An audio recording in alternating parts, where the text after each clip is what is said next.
ঈদের দীর্ঘ ছুটিতে রাজধানী ঢাকা ছিল প্রায় ফাঁকাই। ঈদের ছুটি শেষে এখন রাজধানীতে ফিরতে শুরু করেছে মানুষ। এদিকে ক্রেতা কম থাকায় বাজার এখনো জমে ওঠেনি। শাকসবজি, মুরগি সহ বেশিরভাগ নিত্যপণ্য বিক্রি হচ্ছে কম দামি।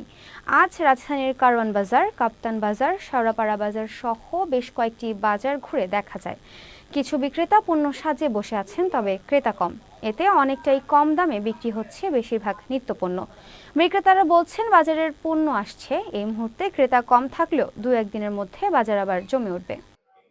পাবদা মাছ কিনলাম আধা কেজি, কেজি নিয়েছে 400 টাকা। আর হচ্ছে গ্লাস কাপ কিনছি 280 টাকা করে।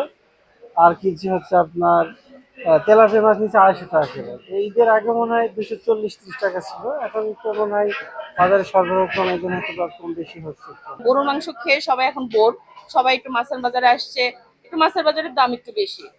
আর সবজি ওভারঅল ইটস ওকে। মাছের দাম একটু প্রচুর মনে হচ্ছে এবং মাছের সরবরাহটা তেমন নেই। সবজি একটু রিজনেবলই মনে হচ্ছে, যেহেতু ঈদের বাজারে সবজি মানুষ হয়তো একটু কম। কিছু কিছু মালের দাম একটু বেশি, জানেন আনকমন জিনিস যেটা সিজন নাই, যেমন আপনার পাতাকপি, তারপরে আপনার এই যে আপনার সজনা, তারপরে আপনার চিচিঙ্গা, বেগুন, লম্বা বেগুন, এগুলোর দাম একটু বেশি, 60-70 টাকা। মোটামুটি সবজির দাম অনেকটা কম আছে। বর্তমানে দাম বেশি, মাগুর 600, শিং মাছ 400, 450, টাকি মাছ 500, 550, শোল মাছ 800, 700।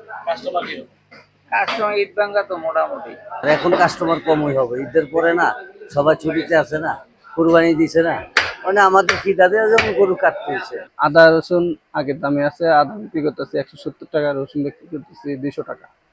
আর দেশি মুসুর ডাল বেচতেছি 135, চিনি বেচতেছি 115, মুগ ডাল বেচতেছি 170, আর মুসুর ডাল মোটাটা বিক্রি করতেছি 110 টাকা। অন্যান্য জিনিস আগের দামে আছে, কিন্তু বাজারে ক্রেতা কম।